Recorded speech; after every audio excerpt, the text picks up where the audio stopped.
வருகை புரிந்துள்ள மதிப்பிற்கும் மரியாதைக்கும் உரிய நமது பள்ளி கல்வியாளர் அண்ணன் பல்லவி அண்ணன் அவர்களையும் மற்றும் PTA உறுப்பினர் அண்ணன் தங்கவேல் ஐயா அவர்களையும் மற்றும் பள்ளி மேலாண்மை குழு உறுப்பினர்கள் அனைவரையும், பெற்றோர் பெருமக்கள் அனைவரையும், இருவார ஆசிரியர் பெருமக்கள் அனைவரையும், அன்பான மாணவ செல்வங்கள் அனைவரையும் பள்ளியின் சார்பாக வருக வருக என வரவேற்பதில் மகிழ்ச்சி அடைகிறேன். நன்றி.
ரெண்டு கோடு வரும் இங்கே கவுண்ட் ஆகும். அதே மாதிரி இந்த இப்படி பண்ணணும். அந்த சந்தர்ப்ப சைடில் வரும்போது பார்க்கலாமா? அப்போ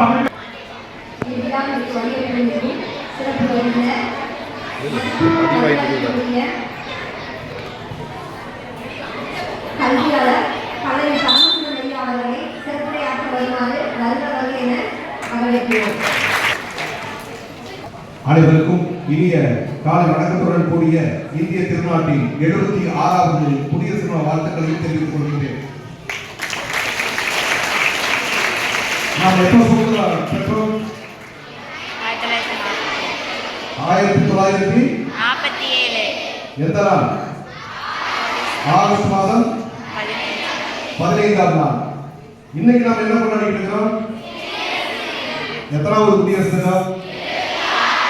சரி, சுதந்திரத்துக்கும் குடியரசுக்கு என்ன வித்தியாசம்?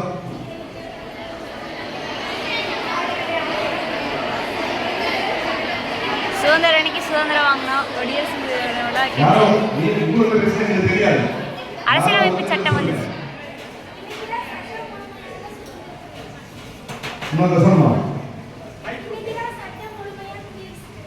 சட்டம்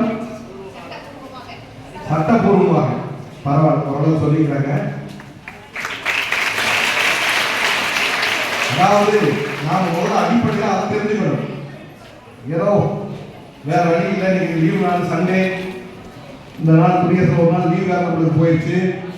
நிறைய பேர் அந்த மாநிலங்களில் இருந்துப்பீங்க இல்லையா? ஏன்னா நானுக்குள்ள மாதிரி ஒரு மாணவராக இருந்து வந்தோம் தானே. ஏன்னா அப்போ அதெல்லாம் நமக்கு தெரியாது. நமக்கு அப்போதான் தெரிஞ்சது விடுமுறை, ஜாலியாக வெளியே போகிறது, விளையாடுறது, இப்படி தான் நம்ம நினைச்சிருக்கிறோம். அதெல்லாம் தாண்டி பல விஷயங்கள் இந்த நாட்டில் நடந்து கொண்டிருக்கின்றது. 1947 ஆகஸ்ட் 15ஆம் நாள் நாம் சுதந்திரம் வாங்கினோம். சுதந்திரம்னா பிரிட்டிஷ் கவர்மெண்ட் நம்மளை ஆண்டு கொண்டிருந்தார்கள். அவர்கள் கட்டளைப்படி தான் நாம் வாழ்க்கை அமைத்துக் கொண்டிருந்தோம். அன்றைய காலகட்டத்தில் கடும் போராட்டத்துக்கு பின் மகாத்மா காந்தி, நேரு போன்றவர்கள்தான் பல ஆண்டுகள் போராடி நாம் பெற்றதுதான் இந்த சுதந்திரம் 1947 ஆகஸ்ட் 15. சுதந்திரம் வாங்கியாச்சு. நமக்குன்னு மக்களாட்சி தத்துவங்கிற மாதிரி எப்படி நமக்கு சில சட்டத்திட்டங்களை உருவாக்க வேண்டும் என்று அம்பேத்கர் அவர்கள் தலைமையில ஒரு குழு அமைத்து நம்ம அரசியலமைப்பு சட்டத்தை உருவாக்கினார்கள். அந்த அரசியல் அமைப்பு சட்டத்தை ஏற்றுக்கொண்டு அது நடைமுறைக்கு கொண்டு வந்த நாள் தான் ஜனவரி 26, 1950. அதிலிருந்து இன்னைக்கு வரைக்கும் நாம குடியரசு தினமா இதை கொண்டாடி கொண்டிருக்கின்றோம். அதனால இந்த நாளை நீங்க அதை முழுமையாக தெரிந்து கொள்ள வேண்டும். சுதந்திரம் என்பது எதுக்குன்னா தாண்டோடித்தனமா எங்க வேணாலும் எப்படி வேணாலும் போகலாம், என்ன வேணாலும் செய்யலாம் என்பதற்காக அல்ல. முழுமையாக அவருடைய கட்டுப்பாட்டில் ஒருடைய கட்டுப்பாட்டில் இருக்கக்கூடாது. அதுக்காக நாம் என்ன வேணாலும் செஞ்சிடலாமா? நமக்கு நாமே சில கட்டுப்பாடுகளை விதித்துக் கொள்ள வேண்டும். நாம் எப்படி இருக்க வேண்டும், எப்படி நடந்து கொள்ள வேண்டும், பெற்றோர்களிடம் எப்படி நடந்து கொள்ள வேண்டும், ஆசிரியர் பெருமக்களிடம் எப்படி நடந்து கொள்ள வேண்டும், நாம் உடன் இருக்கின்ற நண்பர்களுடன் எப்படி நாம் பழக வேண்டும் என்பதை எல்லாத்தையுமே நாம் கற்றுக்கொள்ள வேண்டும். இது இந்த கட்டுப்பாடு இருப்பதுதான் நல்லது. முழு சுதந்திரம்னு சொல்லி இப்ப இளைய சமுதாயம் தவறான வழியில் சென்று கொண்டு இருப்பதற்கு ஊடகங்களே காரணமாக இருக்கிறது. நீங்க தொலைக்காட்சியை திறந்தீங்கன்னாலே பார்த்தீங்கன்னா கொலை, குற்றம், களவாடல், விபத்து இதெல்லாம் அடிப்படையில் யார் செய்கின்ற தவறுனா மனிதனாகி நாம் செய்கின்ற தவறு தான். நமக்கு எந்த கட்டுப்பாடும் இல்லை, எதை பற்றியும் கவலை இல்லை. சுதந்திரம்னா எப்படி நீண்ட நாள் ஒரு ஒரு விளக்கை நம்ம கட்டி வச்சு அதை அமுத்து விட்டோம்னா என்ன தெரியுமா, எங்க போறதே தெரியாது. இப்ப அப்படித்தான் நம்ம போயிட்டு இருக்கோம். தயவு செய்து சிந்தியுங்கள். இந்த நாள் எதுக்காக? உங்கள் பெற்றோர்கள் இந்த கல்விக்கூடங்கள்லாம் எதுக்காக அரசு கல்விக்கு தான் அதிக நிதியை ஒதுக்கி உங்களுக்கு தேவையான வசதிகளை செய்து கொண்டிருக்கிறார்கள். நாங்களாம் படிக்கிறப்ப இவ்வளவு அரசாங்கம் கவனிக்கல, தனியார் யாரும் செய்யல. சீனிங்கெல்லாம் அடிச்சு கொடுத்துருந்தா நம்ம தனியாருக்கு செஞ்சு கொடுத்துருக்காங்க. இன்னும் பள்ளிக்கு நிறைய செய்ய தயாராக இருக்கிறாங்கன்னா அப்பெல்லாம் யாருமே உண்மை சொல்ல போனால் பெற்றோர்களே வர மாட்டாங்க. நாங்களே போவோம், நாங்களே வருவோம், யாரும் எங்களை கண்டுக்க மாட்டாங்க. ஆனால் ஜாலியாக இருந்தால் நல்லா படித்தோம், நல்லா நினைக்க வந்திருக்கிறோம். நாங்கள் உங்களை போல அரசு பள்ளியில் படித்து வரலாம். தனியார் பள்ளிக்கு அரசு பள்ளிக்கு நினைத்தது அல்ல. அது நம்ம மனசு தான் காரணம். அதையெல்லாம் நீங்கள் நீக்கணும். எந்த பள்ளியாக இருந்தாலும் எந்த இடமாக இருந்தாலும் உங்களுடைய கடுமையான முதல்ல முயற்சி வேணும். நாம் இது மாதிரி ஆகணும், இப்படி ஒரு நிலை அடையணும் அப்படிங்கிற ஒரு எண்ணத்தை நீங்கள் உங்களோட உள்மனதை வளர்த்துக் கொண்டு அதை முயற்சியோடும் கடுமையான பயிற்சியோடும் செய்கின்ற பொழுது நிச்சயமாக நீங்கள் ஒரு நல்ல நிலையை அடைய முடியும். ஏன்னா ஏழை எளிய மக்களை சார்ந்தவர்கள் இன்று அரசு பள்ளிக்கு வந்து கொண்டிருக்கின்றீர்கள். உங்கள் பெற்றோர்களாம் அன்றாடம் கூலித்தொழில் செய்து அது வருவாய் ஈட்டி உங்களை கவனித்துக் கொண்டிருக்கின்றார்கள். அதையெல்லாம் நீங்கள் ஒரு பக்கம் மனசில் வச்சுக்கணும். ஏன்னா வாழ்க்கைக்கு பணம் தேவை, ஆனால் பணமே வாழ்க்கை அல்ல.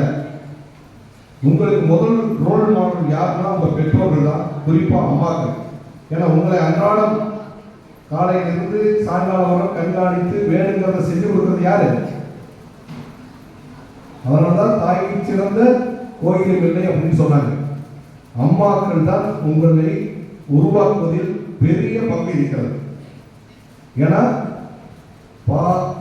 பாலூட்டி, தாளாட்டி, சீராட்டி, வேணுங்கிற ட்ரெஸ், சாப்பாடு என்னென்ன வேணும்னு கேட்டு பண்ணி கொடுக்கறது அம்மாக்கள் தான். அதிக நேரம் நீங்க யாரோட இருக்கீங்க? அம்மாக்கள் கூட தான் இருக்கீங்க. வகுப்பறையில நண்பர்களோட இருப்பீங்க. வீட்டுக்கு போனா ஏன்னா அப்பா வேலை நிமித்தமாகவோ தொழில் நிமித்தமாகவோ வெளியே போயிட்டு வருவாங்க. அவங்க அதிக நேரம் வீட்டில் இருக்க முடியாது. அதனால் அதிகமாக உங்களை கண்காணித்துக் கொள்கின்ற பொறுப்பும் கடமையும் ஒரு தாய்க்கு இருக்கிறது. நீங்க அதனால பழமொழி அப்ப சொன்னாங்க, என்னன்னு தாயை போல பிள்ளைனாங்க, தந்தை போல பிள்ளைன்னு சொல்லல. அதனால தாய் வழி அவர்களுடைய கூற்றுப்படி நீங்களும் சிந்திக்கணும். நல்லது கேட்கணும். நேற்று கூறியது போல பல்வேறு பிரச்சனைகளுக்கு காரணமே நம்ம சிந்திக்காமல் அவசரத்தில் எடுக்கின்ற முடிவு தான். எந்த முடிவாக இருந்தாலும் சரி யோசிக்கிறதே இல்லை. இது ஏதாவது அந்த பருவம் அப்படி. தயவு செய்து அதையெல்லாம் கடந்து வாருங்கள். எத்தனையோ விஷயங்கள் நாட்டில் நடந்து கொண்டிருக்கின்றது. இன்னும் பலாண்டு காலம் வாழ இருக்கின்றீர்கள். இன்று நீங்கள் ஒரு மாணவியாக இருக்கலாம். இன்னும் 10-15 ஆண்டுகளில் நீங்கள் ஒரு குடும்ப தலைவியாகி குழந்தைகளுக்கு அம்மாவாக அவர்களை வழிநடத்தக்கூடிய பொறுப்பும் கடமையும் உங்களுக்கு இருக்கிறது என்பதை இன்றைய நீங்கள் உணர்ந்து கொள்ள வேண்டும். ஆகவே பெற்றோர்களை மதிக்க வேண்டும். அதே போல வகுப்பறை நான் என்னை பொறுத்த வரைக்கும் மதிப்பெண் தேவைதான். ஆனால் மதிப்பெண்ணே ஒரு மனிதனை உயர்த்தி விடாதது என்பது நாங்கள் கடந்த காலத்தில் கற்றுக்கொண்ட விஷயங்கள். ஒரு கல்லூரிக்கு நான் செல்கிற போது சொன்னாங்க, அங்க பேராசிரியர் இருக்கு யாருன்னா வேற எந்த வாய்ப்புமே கிடைக்காதுன்னு தான் இந்த பேராசிரியர் வந்துட்டாங்க அப்படின்னு சொல்றாங்க. அதே மாதிரி முதல் மதிப்பு எடுத்தோம்னா புரியுது நம்ம சொல்லிட முடியாது. முதல் மதிப்பெண் அது படிச்சு மக்கள் பண்ணி தேர்வு எழுதி மதிப்பெண் வாங்கிக்கலாம். ஆனா பிராக்டிக்கலா பாக்குறப்போ வாழ்க்கை அனுபவம் மற்ற அனுபவங்களுக்கு இருக்குமானா நிச்சயமா மற்ற உங்களை விட உங்களுக்கு குறைவாக மதிப்பெண் வேணா வாங்கிக்கலாம். மதிப்பெண் முக்கியம் என்ற காலகட்டத்தில் அதையும் நம்ம ஒரு பக்கம் எடுத்துக் கொள்ள வேண்டும். நம்மை மதிப்பெண் நாம் உணர்ந்து அதுக்கு தகுந்தவாறு நம்ம வாழ்க்கையை அமைத்துக் கொள்ள வேண்டும். நம்ம பொருளாதார நிலைமை, நம்ம குடும்ப சூழல், இதை நீங்கள் ஒரு பக்கம் எப்பொழுதும் மனதில் வைத்துக் கொள்ள வேண்டும். அந்த அடிப்படையிலே உங்கள் வாழ்க்கையை நீங்கள் அமைத்துக் கொண்டால் நிச்சயமாக உங்கள் எதிர்காலம் சிறப்பாக இருக்கும். 6வது அறிவு, நான் திரும்ப திரும்ப சொல்வது அதுதான் பகுத்தறிவு. உங்கள் நண்பியோ அல்லது உங்க அம்மா அப்பாவோ உங்கள்கிட்ட கடுமையான வார்த்தைகள் பேசினா கூட நீங்க அதுக்கு ரியாக்ட் பண்ணக்கூடாது. டேக் இட் ஈஸி பாலிசி மாதிரி அதை சரி அம்மா தானே பேசிட்டாங்க, நம்ம ஃப்ரெண்டு தானே பேசிட்டாங்க அப்படின்னு அந்த இடத்த விட்டு நீங்க அக்கறை போயிருங்க. அங்க நேருக்கு ஃபேஸ் பண்றப்போ தான் ஆர்குமெண்ட் அதிகமாகும், சண்டை அதிகமாச்சுன்னா தேவையில்லாத வார்த்தைகள், கைகலப்பு இது மாதிரிலாம் வரும். Just ignore. அந்த இடத்துல விட்டு நீங்க போயிருங்க. கொஞ்ச நாட்கள் எல்லாம் சரியாயிடும். யார் நம்ம சண்டை பண்றாங்களோ அவங்களே நம்ம கொஞ்சுவாங்க. இந்த மாதிரியான சிந்தனைகளை நீங்கள் வளர்த்துக் கொண்டால் உங்கள் குடும்பத்துக்கு மட்டுமல்ல, குறிப்பா உங்களுக்கு, நீங்க உங்களுக்காக தான் வாழணும், மற்றக்காக வாழணும். ரெண்டாவது உங்கள் உடம்பை பாதுகாக்க வேண்டும். ஏன்னா உடற்கல்வியும் ஏற்றுக்கல்வியும் ரெண்டும் முக்கியம். ஒன்று இருந்து ஒன்று இல்லைன்னா நிச்சயமா வேஸ்ட் தான். உடல் ஆரோக்கியமாக வச்சுங்க. இப்ப காலையில எத்தனை மணிக்கு ஸ்கூலுக்கு வந்தீங்க? நான் சாப்பிட்டு வந்தீங்களா? நான் நம்ப மாட்டேன். இதுலேயும் சாப்பிடாம நிறைய பேர் வந்துருக்கீங்க. மனச்சாட்சி கை கொடுக்கும். யாராலும் சாப்பிடாம வந்துருக்கீங்க பாருங்க, பெரும்பாலும் இருக்குது. கேட்டா என்ன சொல்லுவீங்க? டைம் இல்லைங்க இல்லையா? ஏன் சாப்பிடல? டைம் இல்லைங்க. எனக்கு தெரியும், நான் எல்லா பக்கம் பார்க்கறதில்ல. டைம் இல்லைன்னு அம்மா அப்பாட்டு தான் கேட்கணும். எத்தனை மணிக்கு எழுந்திருக்கீங்க? எந்திரிச்சுட்டு என்னென்ன சாப்பிட்றதுக்கு எவ்வளோ நிமிஷம் ஆகுது? 5 நிமிஷம். கொஞ்சம் மெதுவாக சாப்பிட்டாங்கன்னா 10 நிமிஷம் ஆகலாம். அந்த 10 நிமிஷம் இருக்கு இல்லையா, நாம் எதுக்கு வாழலாம்? சாப்பிடுவதுதான் நமக்கு மெயின். எல்லாமே ஒரு ஜான் வயிற்றுக்கு தான் சொல்லுவாங்க. சம்பாதிக்கிறது எதுக்குப்பாங்க? ஒரு ஜான் வயிற்றுக்கு அப்படிப்பாங்க. அப்ப சாப்பிடாம வந்து எப்படி நீங்க ஆக்டிவா இருக்க முடியும்? இங்க ஆசிரியர்கள் பாடம் நடத்துறப்ப அந்த கவனம் எப்படி முழுசாக இருக்கும் நினைச்சு பாருங்க. காலை உணவு என்பது மிக முக்கியம். அதான் அரசாங்கம் கூட காலை உணவு வந்து ஆரம்ப பள்ளிகளில் கொடுத்துருக்காங்க. அதனால காலை உணவு வந்து நீங்க வயிறார சாப்பிட்டு வரணும். மத்தியானம் வந்து அதுல பாதி சாப்பிடணும், இரவுல வந்து அதுல பாதி சாப்பிடணும். ஆனா நாம இப்ப எல்லாரும் என்ன செஞ்சுட்டு இருக்கிறோம்? கணக்கெல்லாம் செஞ்சுட்டு இருக்கிறோம். காலையில சாப்பிட்றோம், இல்லை கொஞ்சமா ஏதோ சாப்பிட்டு வர்றோம், மத்தியானம் கொஞ்சம் சாப்பிட்றோம், நைட்டு தான் பண்றோம் நிறைய சாப்பிட்டு அப்படியே போய் படுத்துறோம். அது நிறைய பெண் குழந்தைகள் என்ன நினைக்கிறாங்கன்னா, நம்ம சாப்பிட்டோம்னா இங்க வெயிட் போட்டா அசிங்கமா இருக்கும். அந்த மாதிரி சில தாக்கம்லாம் உண்டு இல்லையா? நல்ல ஆரோக்கியம் தான் முதல் சொத்து, வேற எதுவுமே கிடையாது. உங்கள் ஆரோக்கியம் தான் உங்கள் மனநிலையை உங்களை உருவாக்கும். அதை நீங்க புரிந்து கொள்ள வேண்டும். ஆகவே தயவு செய்து இன்னைக்கு இந்த 76வது குடியரசு தினவிழாவில் நீங்க அனைவரும் இந்த சாப்பிடாதீங்கலாம் வந்து எல்லாத்துக்கும் சொல்ற, இனிமேல் சாப்பிடாம நீங்க பள்ளிக்கு வரக்கூடாது. இந்த தலைமை ஆசிரியர் கேட்டுக்கிறது பிரயோகம் கேளுங்க, அவங்க பெற்றோருக்கு சொல்லுங்க. தயவு செய்து உடல்நிலையில எதுவுமே நம்ம செய்ய முடியாது. நம்ம மனநிலை பாதிக்கப்பட்டு நம்ம வந்து கவனம் எதுவுமே இருக்காது. நீங்க வந்துட்டே இருப்பீங்க, நடந்து வண்டி எதுக்காக வந்தா கூட தெரியாது. அப்ப விபத்து ஏற்படும். இது பாதிப்பு யாருக்கு? உங்களுக்கு மட்டுமல்ல, உங்க பெற்றோர்களுக்கு, உங்களை சார்ந்தவர்களுக்கு, எல்லோருக்கும் இந்த மாதிரி பாதிப்பு ஏற்படும். அதனால தயவு செய்து சிந்தியுங்கள். சாப்பிடாம நீங்க பள்ளிக்கு வரக்கூடாது. ஏதாவது சாப்பிட்டா கண்டிப்பா நீங்க பள்ளிக்கு வரணும். இந்த உறுதியை இந்த இந்திய நாடு நாம் அனைவரும் எடுத்துக்கொண்டு உங்கள் அனைவருக்கும் நேற்று கூறியது போல வருகின்ற பொது தேர்விலே நீங்கள் நல்ல கல்வியை கற்று நல்ல மதிப்பெண்களை பெற்று, நாங்கள் சொல்றது எல்லாரும் தேர்ச்சி தான். முதல் மதிப்பெண் ஸ்டேட் லெவல்னா மாநில அளவில் வாங்குறதெல்லாம் ரெண்டாவது. நீங்க 100க்கு 100 தேர்ச்சி என்பதுதான் எங்களுக்கு ஒரு பூஸ்டா இருக்கும். நம் தலைமை ஆசிரியர்களுக்கும் சரி, ஆசிரியர் பெருமக்களும் சரி ஒரு பெருமையாக இருக்கும். பெருந்துறை அரசு மகளிர் மேல்நிலைப்பள்ளி மாணவர்கள் 10, 11, 12 வகுப்புகளில் 100% தேர்ச்சி பெற்றிருக்கிறார்கள் என்பது ஒரு மிகப்பெரிய செய்தியாக நமது மாவட்டத்தில் மட்டுமல்ல தமிழ்நாடுகளிலே எதிரொலிக்கும். அந்த ஒரு பெருமையை நீங்கள் எங்களுக்கு வாங்கி தர வேண்டும் என்று ஒரு அன்பு வேண்டுகோளை வைத்து நீங்கள் எல்லா வளங்களையும் நலங்களையும் பெற்று சிந்தித்து செயல்பட்டு உங்கள் வாழ்க்கையை அமைத்துக் கொள்ள எனது வாழ்த்துக்களை கூறி வாய்ப்புக்கு நன்றி கூறி விடைபெறுகிறேன். நன்றி. இதற்காக நம் பள்ளி நூலகத்திற்கு இந்த ஒரு அழகிய டிக்ஷனரியை நாம் இப்பொழுது தலைமை ஆசிரியர் அவர்கள் வழங்குகிறேன்.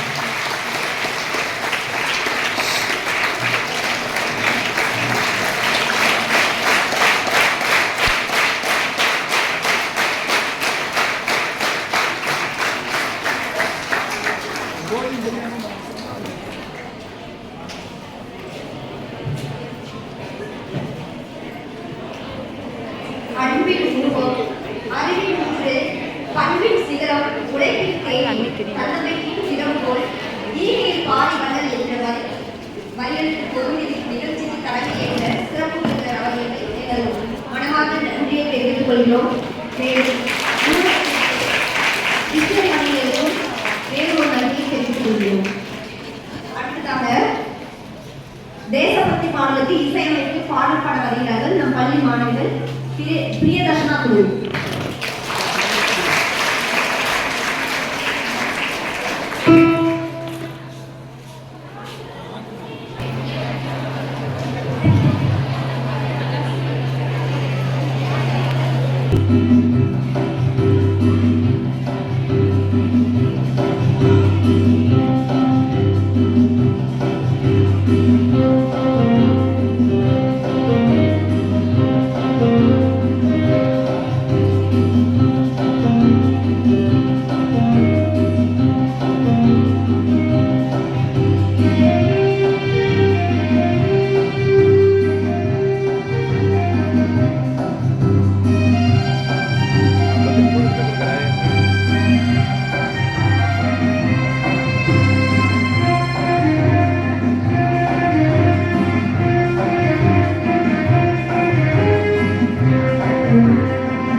வந்தே மாதரம் பாடல் மூலம் தேசபக்தியை ஊட்டிய மாணவர்களுக்கு நன்றியை தெரிவித்துக் கொள்கிறோம்.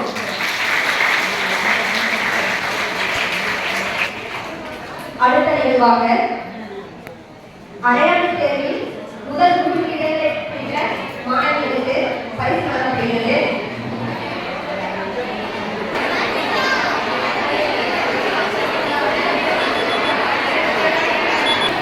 மாநில அளவில் நடைபெற்ற கலை திருவிழாவில் செவ்வியல் பாட்டுப் போட்டியில் முதலிடம் பெற்று நம் மாவட்டத்திற்கும் நம் பள்ளிக்கும் பெருமை சேர்க்கும் விதமாக பயிற்றுவித்த இசையாசிரியர் திரு காளிமுத்து ஐயா அவர்களுக்கு குடியரசு தின நன்னாளில் பாராட்டும் விதமாக தலைமை ஆசிரியர் அவர்கள் பொன்னாடை அணிவித்து சிறப்பிக்க உள்ளார்.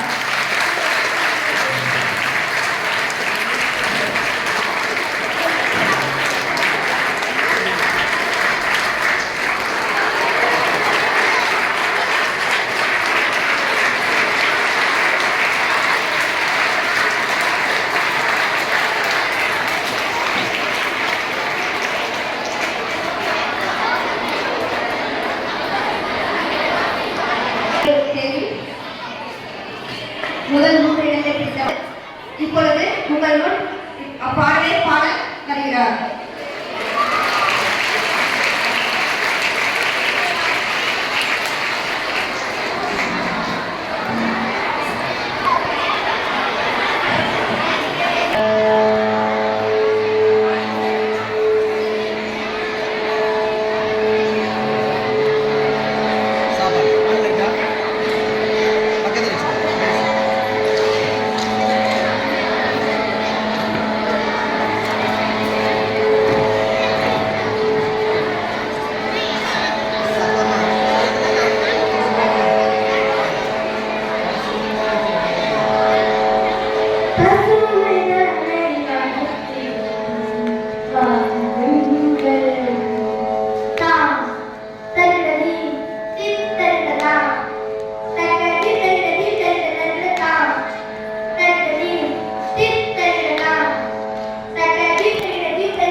ரோட் ரொம்ப ப்ராப்ளமாக இருக்குது.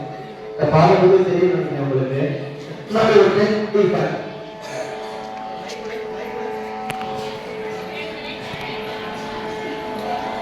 முன்னாள் ஒன்றே பாடியிருக்காங்க நம்ம ஸ்கூல்ல நினைக்கிறேன். அப்போ நல்லா பாடினாங்களா? தொட்டபடி சரிங்க. இப்போ இந்த பாட்டு போட்டியில் வந்து ரொம்ப கிரிட்டிக்கலான நம்ம எல்லாருமே வந்து சொன்னாங்க. டென்ஷன்ஸ் எல்லாம் ஒரு 2 டென்ஷன்ஸ் வந்தாங்க நம்ம ஸ்கூல்ல வந்துட்டு அம்மாட்ட கூட பேசினாங்க. அது ரொம்ப பயங்கரமான காம்படிஷன் வந்து. ஆனால் ரொம்ப நம்ம ஈரோட்டுக்கே வந்து ரொம்ப பெருமை சேர்த்துட்டீங்க.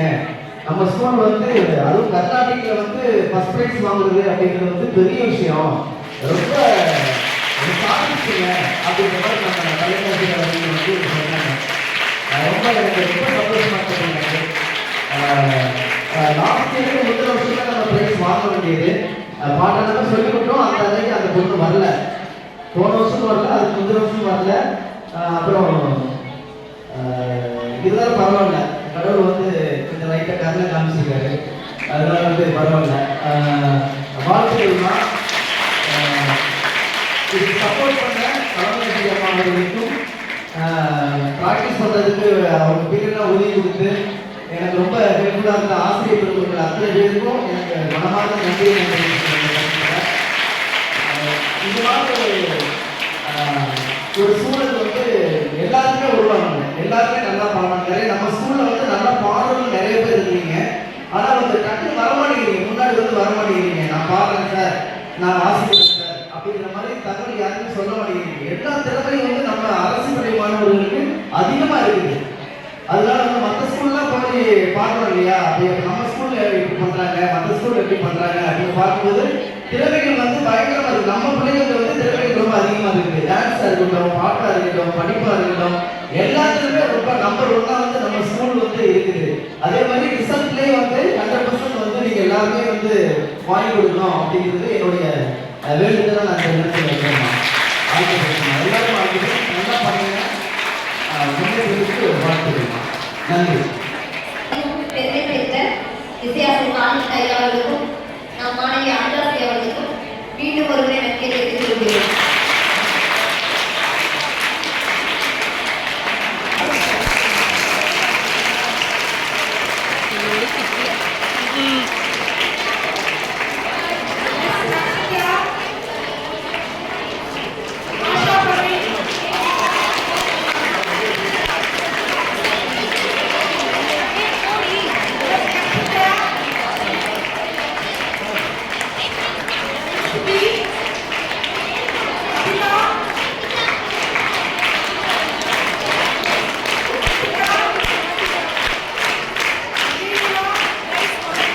பாப்பா நவு பாப்பா குமிச்சுப்போ.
இருக்கட்டும் இருக்கட்டும்.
மாணவியர் மன்றத்தில் தமிழ் கூடல் போட்டியில் வெற்றி பெற்ற மாணவிகள், முதல் பரிசு பெற்ற மாணவிகள் Keera Vidyasri 11th A1,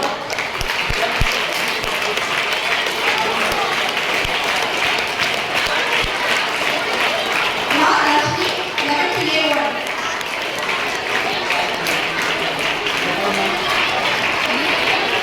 Durga Devi 11th A1,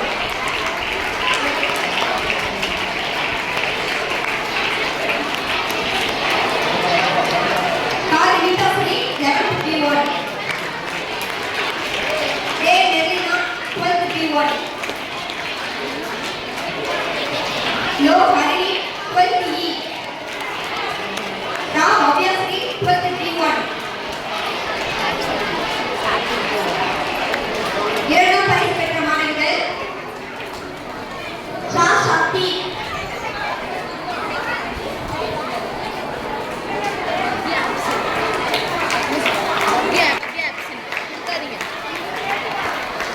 A2, சா சக்தி A2, ரா பிரியதர்ஷினி 11th C, பே Yuvadharshini 11th E, சம்பூர்ணிமா B1 11th B1, Sa Flora Hetsiva 12th B1, Us Sahana 12th B1, Sa Harshni Sri 12th B1.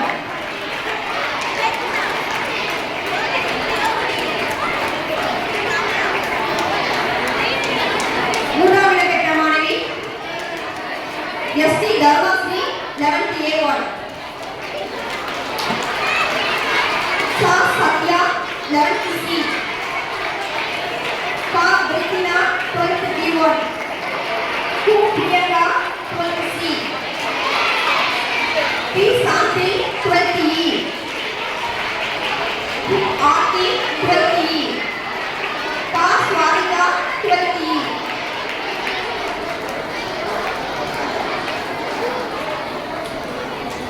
அடுத்ததாக பேச்சு போட்டியில் முதல் பரிசு பெற்ற மாணவி மு Durga Devi 11th A1, K Suchitra 11th B, மோ Aparna 12th B, மு Veerasri 12th B1, கோ Akshaya 12th B1.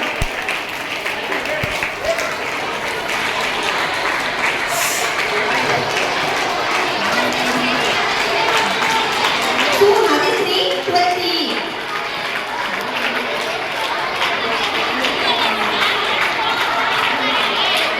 இரண்டாம் பரிசு பெற்ற மாணவிகள் மு சாதனா 11th B, மு அபிநயஸ்ரீ 11th B1,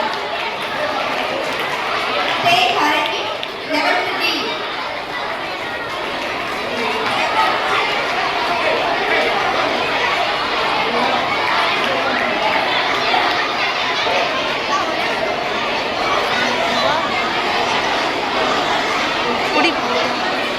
பிடிக்கிறியா கொஞ்ச நேரம் பிடிக்கிறேன் பிடிக்கிறது தே ஹரணி 11th B.